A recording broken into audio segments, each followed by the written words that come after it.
Kita sering banget kan dengar kata hijrah, tapi apa sih artinya komitmen penuh sama hijrah itu? Oke, tema utama kita hari ini tuh tegas banget. Kalau hijrah itu nggak bisa setengah-setengah, harus 100%, titik. Coba deh kita lihat, di kalangan anak-anak muda sekarang, hijrah itu udah jadi semacam tren. Jadi identitas, bahkan jadi konten di media sosial. Nah pertanyaannya jadi simpel tapi dalam. Hijrah kita ini cuma sebatas gaya aja, atau beneran udah jadi pilihan hidup? Seringnya nih, hijrah itu identik sama perubahan penampilan. Bajunya baru, konten medsosnya jadi lebih islami, atau jadi rajin ikut kajian. Semua itu bagus, bagus banget. Tapi itu baru kulitnya aja. Inti dari hijrah yang sejati itu ada di sini nih. Perubahan pola pikir, ketaatan yang total, dan komitmen buat ninggalin maksiat. Sekarang, yuk kita bahas inti masalahnya. Hijrah yang setengah hati. Kenapa sih komitmen yang nanggung kayak gini tuh bisa bahaya? Mari kita bedah bareng-bareng. Pondasinya itu ada di sini, langsung dari Al-Quran. Perintahnya tuh jelas banget. Masuklah ke dalam Islam secara kafah. Artinya apa? Ya, menyeluruh, total. Nggak ada tuh ruang buat milih-milih mana yang kita suka terus ninggalin sisanya. Nah ini dia analogi yang kena banget. Islam itu bukan prasmanan. Kita nggak bisa datang terus milih-milih. Ah aku mau ambil sholatnya tapi soal riba ntar dulu deh. Atau aku suka banget konsep akhlaknya tapi hukum warisnya kayaknya kurang cocok. Nggak bisa gitu cara kerjanya.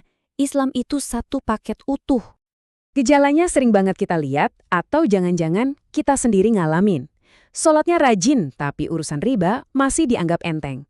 Penampilannya udah syar'i, tapi batasan pergaulan diabaikan.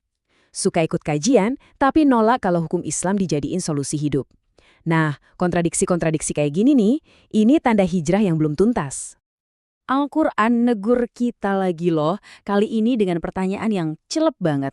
Apakah kita mau beriman sama sebagian ajaran, tapi di sisi lain mengingkari sebagian yang lain? Ini bukan masalah sepele ya, ini sikap yang sangat serius di hadapan Allah. Oke, setelah kita paham masalahnya, sekarang kita pindah ke solusinya. Gimana sih wujud dari jalan hijrah yang total, yang 100% itu? Jadi makna hijrah yang sebenarnya itu apa? Ini bukan sekedar pindah tempat atau ganti penampilan aja loh. Intinya tuh ini, berpindah ketaatan. Dari yang tadinya nurutin hawa nafsu dan tren, jadi taat total sama perintah dan larangan Allah. Sesimpel, tapi sedalam itu. Terus gimana caranya? Perjalanan hijrah 100% ini dibangun di atas 5 pilar. Pertama, pondasi akidah yang lurus. Kedua, ibadah yang benar. Ketiga, akhlak yang mulia. Keempat, menjadikan syariat sebagai standar berpikir kita. Dan yang kelima, menumbuhkan kepedulian sama urusan umat. Semuanya ini satu kesatuan, nggak bisa dipisah-pisah. Nah, ini dia tujuan akhirnya. Hadis ini ngasih kita standar kesempurnaan iman. Bukan agama yang kita sesuai-sesuaiin sama selera dan hawa nafsu kita. Tapi sebaliknya, justru hawa nafsu kita lah yang harus ditundukkan, biar patuh sama wahyu yang dibawa oleh Rasulullah SAW. Memilih jalan hijrah total itu udah pasti nggak gampang. Ada harga yang harus dibayar. Pertanyaannya, kita siap nggak ngadepin ujiannya? Yuk kita realistis aja, komitmen 100% itu sering banget datang sama konsekuensi. Kita mungkin bakal dicibir, dicap sok suci, atau bahkan, ditinggalin teman. Ini ujian buat keluar dari zona nyaman. Itulah realitasnya. Tapi yang menarik, Al-Quran justru ngasih kita sudut pandang yang beda banget soal ujian ini. Ujian itu bukan tanda kita salah jalan loh. Justru itu bukti kalau klaim iman kita lagi dites keseriusannya. Allah negasin, setiap pengakuan iman pasti akan diuji. Jadi tantangan itu emang udah satu paket sama hijrah itu sendiri. Disinilah kita perlu mengubah cara pandang kita.